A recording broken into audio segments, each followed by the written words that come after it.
Hello everyone and welcome back to another AFK journey video. In this video, we're going to be featuring probably the strongest 108 million power player I have ever seen.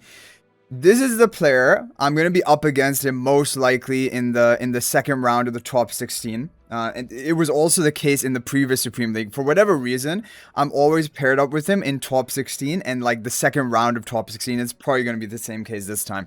108 million power, but super vertical PvP focused upgrades on the account. As you guys see here, if you would look at these teams, apart from the 5th team, if you look at the other teams, you're like, this is probably 120 million power player. Like, generally, he has Paragon 4 of all of the good PvP Celestial Hypogeans. Even, like, R4 on a lot of the heroes here. And he's done a very good job.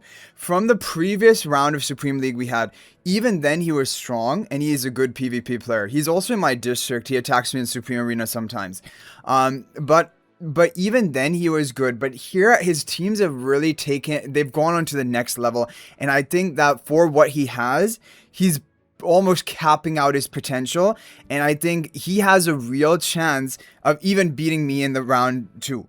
Honestly, I have been a bit stressing about this matchup because when you look at his teams, he has 2 teams which are team 1 and 3, which are almost guaranteed wins into all the top meta PvP teams. We're going to talk about when we get to it. And then he has 2 other top tier PvP teams, which are Cryanaya, Pandora, and then Athalia, Greyborn. Now, obviously, these teams are not tier 1 teams, but they're tier 2, high tier 2 PvP teams. And if he gets like the right matchup against one of my teams, he will have a chance of getting a win off of these. And then his final team is just leftover squad. His final team is going to be a guaranteed loss if he keeps these set of 5 teams. But like, what can you really do, you know? And if you look at his history, he only switched to these teams in the top 48, and he went 4-1 against the other player that we showcased, the other, like the 92 million power strongest paper player who we featured, or like who was doing really well, and he went 4-1 against that. Like, and even the one loss was kind of close call. So we're going to go ahead and show you his teams in actual formation. I'm going to explain why they're working. It just gives you another team set to maybe try. Okay, guys, so here are his teams that are currently fielded right now. His team 1 is the monster team. This team beats basically every single top tier PvP team in the game. Obviously, though, he's allocating 3 major PvP threats all into one team. He has an Alna Sulfura combo. He has Contest, for that silence, and he has Free Room for defensive magic onto Sulfura with the Vanguard spell for more healing. So obviously, some may say that he overinvested into Team 1. However, the reason I like this is, especially in Supreme League, going for guaranteed wins. If you know that one team is going to win against every single match of the opponent, you can kind of strategically position it on a map where the opponent may bring out one of their stronger teams. Like, if I ran Alna Sulfura, standard Alna Sulfura into this, it's going to get absolutely clapped. Because Contest is going to silence my Sulfura, and then but his Sulfura is free to act.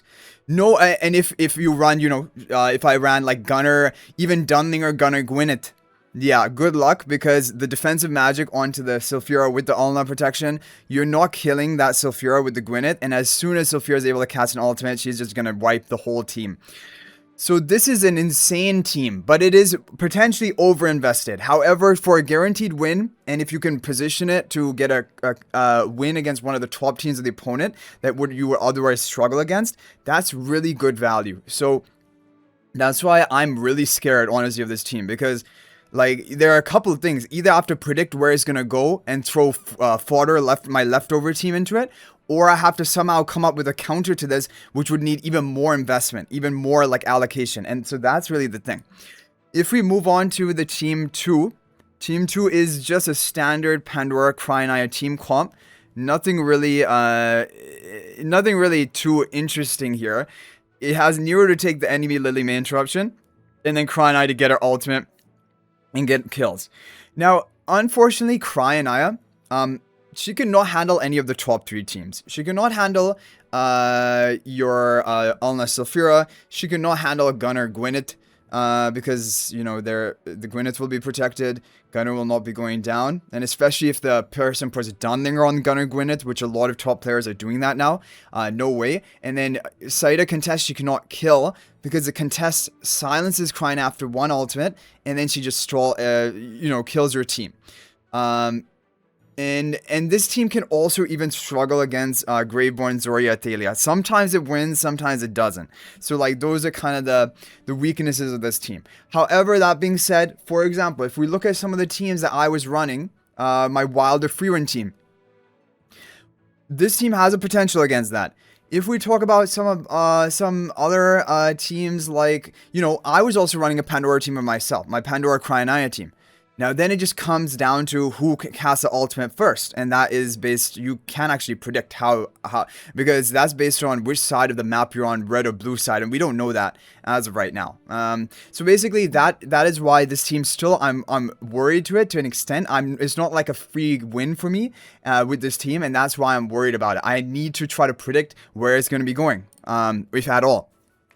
And then, moving on to Team 3, this is the Gunner, Dunlinger, Gwyneth team. You have the massive protection for Gwyneth with Dunlinger, Gunner, and Aliceth, and Kulu.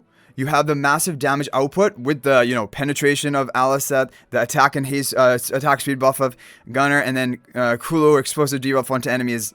And then it is going to be with the Wing Guard spell for more protection for the team. This team is insane, and unfortunately, fortunately for this team, it beats everything except for Sulfura.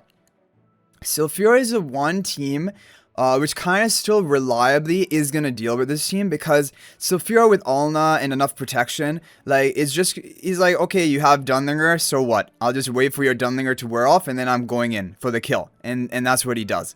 So this is the thing about this team with Dunlinger, Gunner, Gwyneth. It is strong, but it beats, like, everything except for Sulfura. Which is good. It even beats Saida contest because, you know, you have the Dunlinger to prevent that Saida cycling early on, and then you just clean them up.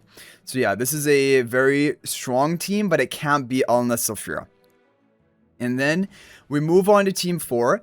Team 4 is his Zoria Athalia team combo, with the surging spell, of course.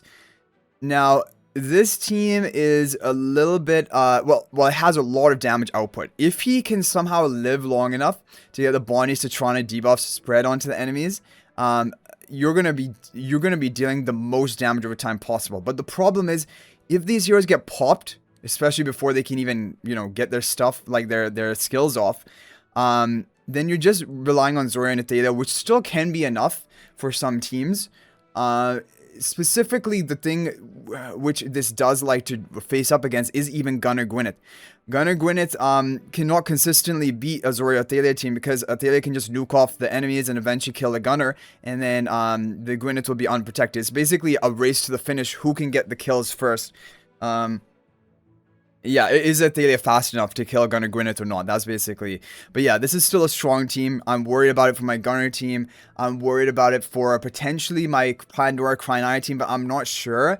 I think that also has somewhat of a chance to actually deal with this team. It definitely does have somewhat of... Don't get me wrong, but it's not 100%. Because, you know, the Zoria damage alone can still be sometimes high enough, along with the surging spell, to finish off your team. And then finally we have Team 5. Team 5 is the weak link, obviously, but like for any player who is like you know, 100 to 110 million base power, they're gonna have a weak link team. There's no question about that.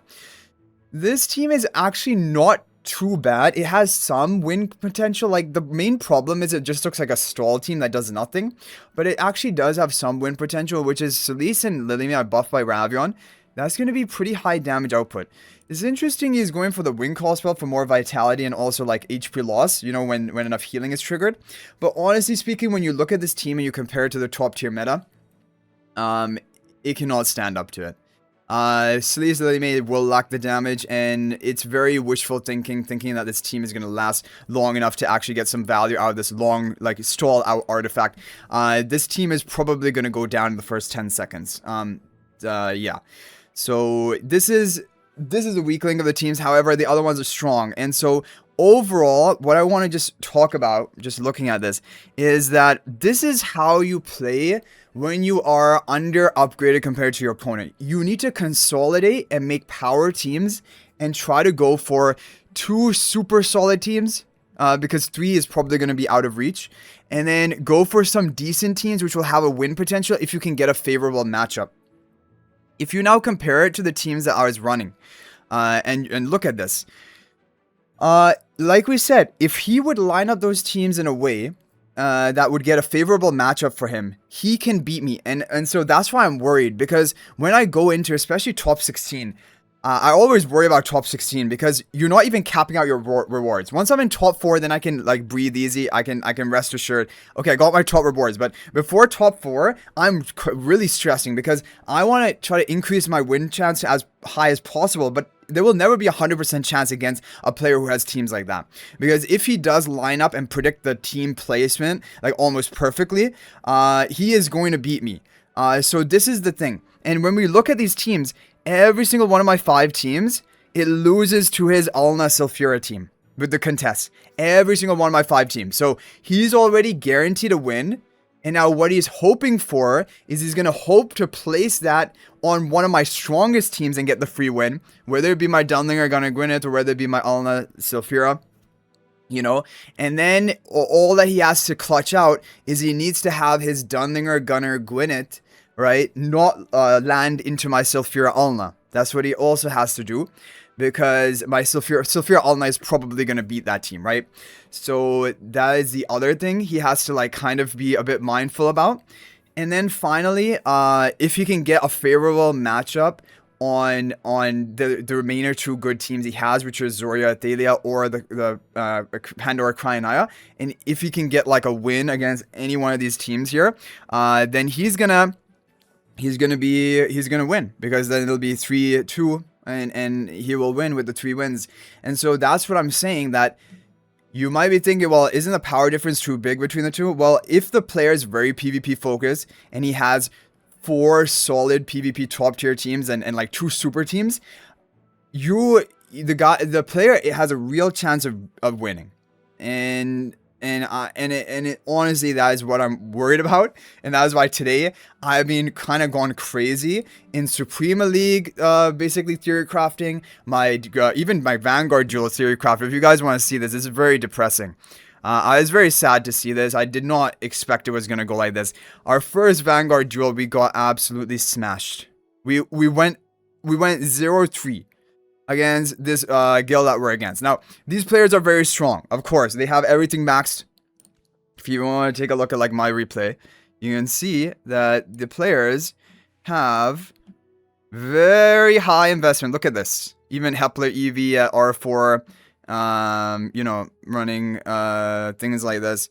So very high investment, definitely. So obviously we have our work cut out for us. It is going to come down to games of rock, paper, scissors and try to find minor optimizations and predictions, which is stressful, honestly.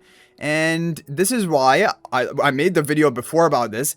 I really feel like the PvP portion of Guild Duel is not fair in the fact that it's all or nothing, number 1. Number 2, it has a huge point contribution. Like, if you lose all your Vanguard duels, you have no chance of being the enemy guild, assuming that they're even somewhat active, right? And then the other part is that it just has 3 members participating. You go and get a accurate representation of your overall guild strength. It's just the top 3 playing rock, paper, scissors, basically with the credit cards. That's basically what the Guild Duel is. And so that is that. Like, you know, Amex versus Visa versus MasterCard, which one actually wins? Anyway, guys, that's gonna be it for this video. Let me know what you thought about all of this. If you're still in Supreme League, then good luck with the next rounds. Otherwise, hopefully this video does give you some inspiration, some ideas on team comps to maybe consider for your next round of Supreme League, or even, you know, other PvP modes like Supreme Arena, Clash Runs, and things like that. But yeah, I think this player has really done well. He has improved a lot from the previous round of Supreme League, really consolidating and optimizing his teams. And I'm honestly more worried of him than even probably some of the actual Krakens, which will be in the top 4. I'm honestly probably a bit more worried of him than those players, because he's really, like, min-max these teams. Like, basically, as much as he can squeeze out of these teams, he's basically done it. So anyway, guys, thank you all so much for watching. That is gonna be it for this video. Let me know your thoughts in the comment section down below. Thank you all so much for watching. And if you're thinking about making a purchase in AFK Journey, please use my affiliate link for the official Farlight store. This is the best way you can support me and also gain 5% bonus dragon crystals on your purchase. My affiliate link is in the description of this video and a pinned comment. And you can actually bookmark this link in your browser. And whenever you're planning to make a purchase, just return to the bookmark link and make your purchase. It will support me and be greatly appreciated. So thanks for watching. I'll hopefully see you in the next video. And until then, everyone, peace out for now.